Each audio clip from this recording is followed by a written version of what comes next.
We're not saying you should book a Virgin Voyages cruise just for the line's signature hammock, but we're not saying that. The super comfortable amenity is only part of the line's overall awesome vibe, though. You're watching our comprehensive deck-by-deck tour and review of the brand new Brilliant Lady on Jason and Heidi's popular cruising. Starting up high on Deck 17, we first come across both the Perch and the Runway, two complimentary offerings for outdoor yoga and jogging respectively. I particularly enjoyed the former, not for yoga per se, but for catching this live painting of the ship's vibrant mural. But I did make a pass around the track on a windy sea day to illustrate its great uninterrupted views, before returning to the yoga hub, where I would not have done yoga, but instead headed to Deck 16 for more leisurely endeavors, like perhaps stretching out on the net. That is for those who dare, because it is somewhat thrillingly open all the way to the wake below. While this may be a neat architectural element, it is also a bit gimmicky, and it's one of several areas we would rather see another pool placed, given how small and few they are elsewhere. But at least there are a couple of hot tubs in the vicinity. For the ship's deployment in Alaska, daybeds have removed inward-facing backing to unblock and favor outward-facing views instead. Meanwhile, the Athletic Club bar is on hand here also for those looking to buy an alcoholic or non-alcoholic beverage. As we wrap around the remainder of the daybeds, we see the rest of the Athletic Club has been similarly opened up for anticipated Alaskan vistas. And as you get your steps in, we invite you to please subscribe to our channel to join us on all our cruise adventures. Continuing the ship's extensive fitness theme is the training camp for classes available just indoors as well. Before cutting across to the other side of the ship, the outdoor sports area serves as an included basketball court and arena for other activities. Or for those in the mood for nothing more than rest and relaxation, the cabanas here can be reserved for an extra cost for a private retreat on deck, especially great for those occupying interior cabins without balconies of their own, among public complimentary choices as well. But if you opt for the private variety, the only question that remains is which of the 10 will you select? With a friendly wave from the runway above, our exploration of the sun deck continues forward, flanking a first look at the decidedly diminutive pools below, and coming to the included Sun Club. Serviced by its extra cost Sun Club bar are several complimentary first come first served shaded alcoves as a free alternative to the aforementioned cabanas. And also included is the area's dedicated Sun Club cafe to order lighter pool fare throughout the day. This is a favorite of ours that also services Richard's Rooftop, and Jason enjoyed a tasty barbecue beef rib bao and tuna bowl on the ship's so-called Mermaiden voyage. Speaking of the exclusive space, the suite-only Rooftop is effectively an extra-cost venue that becomes included for those paying for the ship's rockstar privileges, and as a means to get away from otherwise busy pool and sun deck crowds, we are most certainly fans of the amenity. Descending next to Deck 15 is where you'll find the Tune-Up Nail Salon. Rather than group together the spa, gym, barber, and hair and nail salons as on nearly every other line, Virgin has interestingly distributed them out across the ship. And on the flip side is a miscellaneous event space that guests can quietly lounge in when not in use. I only wish it were a much larger variety for observing Alaska from comfortably inside. Because as it is, the Aquatic Club pool is also still very small, albeit at least about 6 feet longer than on earlier Virgin ships, and not itself magradome coverable for inclement weather, which means the line's signature Scarlet Night must be relocated to lower decks to get out of any rain. But when it's sunny and dry, the Aquatic Club bar and Gin and Tonic watering hole are ready to pour purchased poolside cocktails. It's on the other side of these centrally positioned bars that the ship's secondary pool infills some, but not enough for those looking to take a dip. And it too is an extension of the vessel's fitness-centric offerings with even more outdoor exercise equipment adjacently placed. Just inside from which are two halves comprising the B-complex gym for weight training equipment as well as ellipticals and traditional treadmills. But not to worry, food lovers, because we are getting to much more cuisine next too. As promised, the Galley is Virgin's answer to self-service cruise ship buffets, with an alternate food hall that prepares higher quality dishes to order instead, and enjoy either al fresco or inside. From a series of stations showcasing different culinary genres, all available for free. Conveniently, you can either have plates fully served to your location, or be called back when they're ready for pickup. Jason tried the venue for breakfast and lunch and thoroughly enjoyed his chorizo burrito in the morning and bento baby combo of sushi rolls, including a delicious Alaska one, like a California roll topped with salmon midday. Also, as a departure from a singular, massive main dining room, Virgin instead offers multiple smaller individual restaurants, each with their own culinary style, while still being entirely complimentary, like Gunbae for Korean barbecue that Jason didn't have a chance to dine at this time around. But on Deck 10, I had 5 nights to spend in my Terrace Stateroom, which is mostly unchanged from the accommodations on preceding ships, including the bizarre switch placement in the closet. And Teddy Bear approved is a firmer yet still plush bed, but particularly Jason approved is the line's signature hammock outside on the terrace. When you're ready to book your own Brilliant Lady voyage and take a load off yourself, we recommend doing so through our sponsor, Fairy Godmother Travel, who will magically take care of all your trip planning absolutely for free. To get your complimentary quote, just click the link right here, or follow the website, phone number, or email address below. Because I cannot say enough about how much we love the featured yellow leaf hammocks that we bought 2 of for back home. Funny sound. Please put... Please. The cat's laughing at you. There it is. Will you stop this foolishness? What foolishness would you like to see? Fun foolishness is never a bad thing, but not to everyone's liking is the sofa and bed configuration that can be changed back and forth upon request, nor the resulting tucked out of the way placement of bedside USB charging ports and electrical outlets. Off from the TV, though, is a more traditionally outfitted vanity desk with additional ports and outlets that are more conveniently located. Besides a mini fridge and the start of the stateroom storage is a handy heat mat for hair straighteners, as well as a digital tablet in which to control everything in the cabin, from complimentary on-demand movie selections and room service offerings to its lighting and temperature according to different moods. Otherwise, storage is limited to a large drawer under the convertible sofa bed thingy, and an open-style closet where there's actually enough room remaining on the end to have placed a whole other bank of cabinets. But we do always appreciate the bonus hooks, as well as variety of open shelves, safe and pull-out drawers that are on hand. And there is definitely lots of space for hanging clothes tucked behind a snazzy curtain instead of doors. Not to mention another 2 hooks inside the bathroom door. While compact, the bathroom is sized just right to be all you need to comfortably take care of business, as it were, and toiletries are scented with a pleasant red flower aroma. Just remember to bring your own bar if you prefer one over liquid hand and body soaps. And the flared out square footprint shower is also easy to turn around in, even if lacking an abundance of extra elbow room. Room service can also be ordered in by mobile app, just not pizza any longer despite still being pictured, to enjoy the likes of a refreshing little gem wedge salad or a hearty cheddar cheeseburger with chips and a pickle. But there is a delivery fee to be mindful of. As we next jump down to Deck 7, the dock is again a complimentary dining venue for alfresco Mediterranean bites overlooking the ship's stern. With its great day beds, this is another place begging for a pool that's surprisingly just not there. Jason headed here for dinner one night to try its fare for his first time and was quite pleased by its selection of sun-drenched skewers, flavorful salads, succulent shrimp, and even more Greek bites. Even though I know Heidi would have avoided the shrimp, which she hilariously refers to as boneless fingers, for their unappetizing to her texture. Nonetheless, I happen to really like shrimp and was able to wash them down with a juice or beer from the adjacent extra cost bars that comprise the otherwise included dockhouse just inside.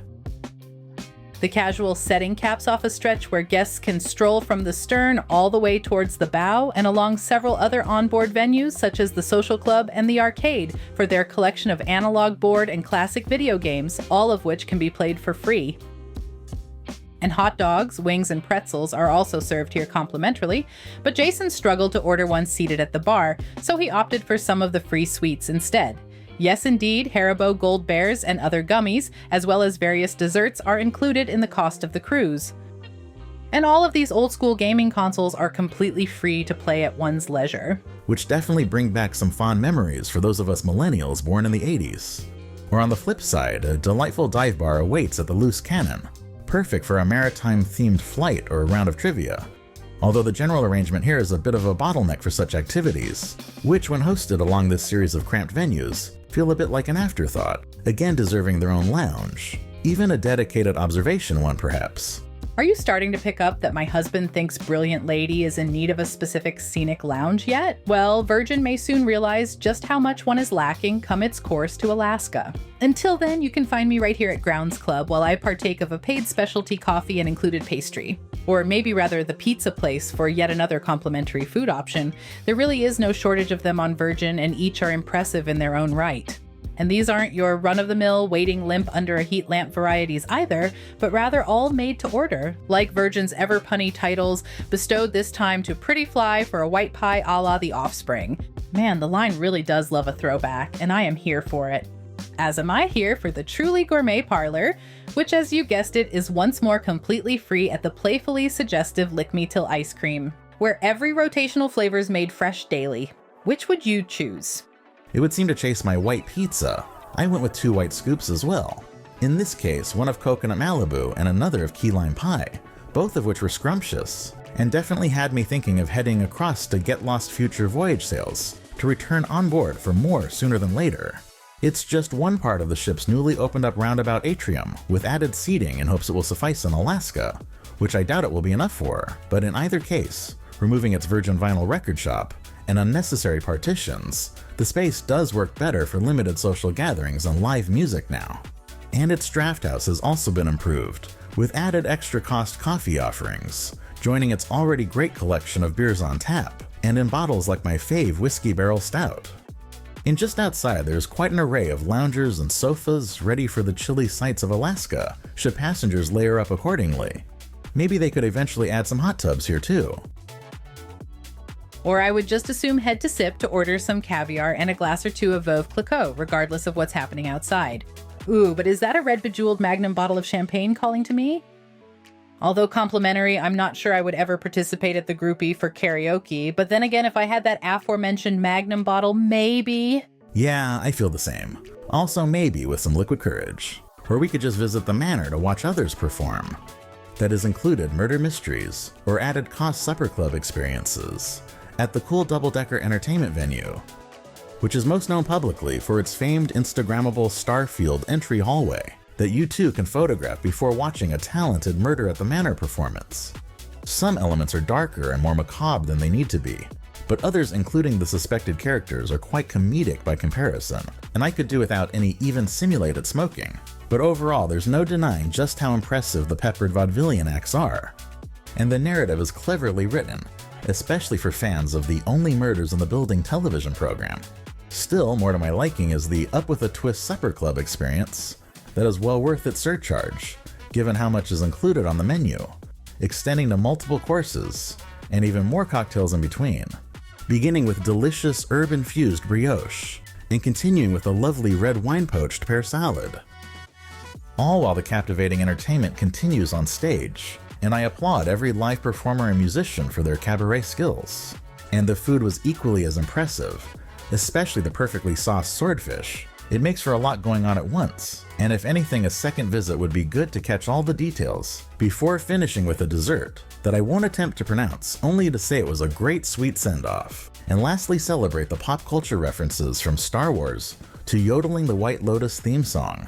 Now on the first floor of the Manor, that then brings us to Deck 6 at what amounts to the ship's conference room in the form of the Den, which was being mostly used for crew training at the time of Jason's sailing. While more publicly available was the Red Room, as Brilliant Ladies included convertible theater space. Bleachers can be drawn from 2 sides to face each other, or one set towards the stage as seen here, or removed entirely for standing room only. But it was a standard seating arrangement that the ship's new out-of-time production show was staged for, a comedically campy romp from the Cretaceous period well into the future. As cruise stage shows go, Jason says this one is creative and fun, if not overly produced, given its canned music and only pair of vocalists, but it's certainly worth a viewing in addition to the ship's other great dual reality performance. And speaking of the amazing acrobats showcased in the latter production, they are also highlighted during Scarlet Night here, if and when weather requires the chromatic pool party to be relocated inside. Even adding in spectacular aerialists that are otherwise not part of the poolside activities, while the Crimson festivities continue throughout the rest of the ship, including DJ sets and even more live music. For a brand known for its musical pedigree, its cruise component surely does a magnificent job spotlighting talented acts and other high-energy gatherings from stem to stern. going so far as to showcase the incredible Slam Allen and his blues bravado. Compared to other cruise ships of Brilliant Lady size, the casino on board is smaller and can get congested with queues to enter the Manor, but it's fantastic for being entirely non-smoking and thus completely fume-free. The Roundabout atrium continues down to Deck 6 as well, with its spiral staircase descending to On the Rocks, where the bar costs extra, but its live music is always free to enjoy, including performances by the hostess. There is no singular cruise director on Virgin, but rather a collection of happenings cast members, including Abby channeling Jessica Rabbit here. It's also on this level that the ship's main batch of retail shops are located, selling everything from duty-free liquor and coveted logo items to vinyl records still, even without a dedicated shop of their own, as well as the beloved hammocks to take home. Plus, sprinkled in are the ship's hair salon, barber, and yes, even a return of the tattoo parlor. But as you would expect, it's never too long before encountering more excellent dining on Brilliant Lady, such as the Test Kitchen. This one's set tasting menus may not be for everyone, so be sure to check out the rotation for the day you plan to go in order to first make sure it's to your personal taste. My husband opted to enjoy the dock and its Mediterranean cuisine instead this time, but did make sure to return to the equally complimentary and perfectly named Extra Virgin for its Italian fare, which he says has only improved thanks to a refined menu stretching from cheesy and deli nibbles to the likes of tasty tuna tonnato and mini meatballs for appetizers. And even non-vegans should not be afraid to try this dish that Jason just raved about, not to mention his entree of gorgonzola-crusted New York steak and mushroom fettuccine, among the diner's many pastas made entirely from scratch. But do be sure to save room for a dessert of these donut-like pastries, as well as tableside prepared custom affogatos, which are always a favorite of mine. Or for an even heartier meal, if that's even possible, you can descend to the also included Wake Steakhouse. From these stairs to a very elegant setting and a perfect view of its namesake off the stern. It was at this restaurant that I enjoyed a lovely brunch that began with a selection of fruity pastries before graduating to a choice of available Benedicts, such as a delicious avocado one. And as a place specializing in meat, I of course had to add on an order of steak and eggs from here too. And I can never turn down a classic French-style apple dessert. That leaves only Deck 5 to explore for yet 2 more complimentary restaurants to visit on Brilliant Lady, down this architecturally dramatic entryway no less. Pink Agave was Jason's all-time favorite dining room on Virgin before, but it may have just been topped by Extra Virgin for him on this ship. But that's not to say the elevated Mexican restaurant is any less impressive for its gourmet takes on guacamole, papas con chorizo, aguachile, camarón amarillo, and more. The flavors are truly remarkable here, and that's saying something coming from 2 native residents of California who know really good local Mexican food. Then leaving the wildly illuminated portal once more, returns passengers to the sailor services desks, or guest relations in Virgin speak, and I have to give a shout out to the truly personable crew as a standout in the industry. And don't change that channel because there is still one more restaurant to be featured after we pass through the Redemption Spa in between, where for the only remaining added costs on board, you can purchase massages and other body treatments, in addition to access its thermal suite, and its mix of cold plunge basins, a standard temperature pool, and a singular hot tub, plus heated surface to recline on, and dry sauna with portholes to nestle in, as well as other therapeutic and steam rooms. And last but certainly not least is Rojo by Razzle Dazzle. The vibrant geometric pattern may be absent in this iteration, but in its place is Spanish-style tapas and a lively atmosphere for social gatherings in which to share courses by. And there are plenty of included ones to go around the table, as this time-lapse illustrates, in addition to drinks to purchase to wash it all down with. So why don't you join my husband and his colleagues and friends as they swiftly ingest all these yummy goodies? Favorites of the group extended to a collection of conservas, carnivorous starters, and vegetarian alternatives, as well as the likes of oxtail montadito and even pulpo a la grill. And should you wish to splurge and pay a little more, so-called treat yourself options available at each restaurant encompassed a tempting Maine lobster here at Rojo. What do we treat ourselves to? Massage it. Treat yourself. Mimosas. Treat yourself. Cheesecake, treat yourself. I was told this complimentary plate was quite the winner, as were the churros that were quickly reduced to just one. But if you really want to treat yourself, we will always return to the hammock as the absolute best place to be, especially during a beautiful sunset, which brings us to our final pros and cons. What we dislike as pains in the aft are still the tiny main and secondary pools, not enough indoor observation lounge space for Alaska, and the take it or leave it stateroom design.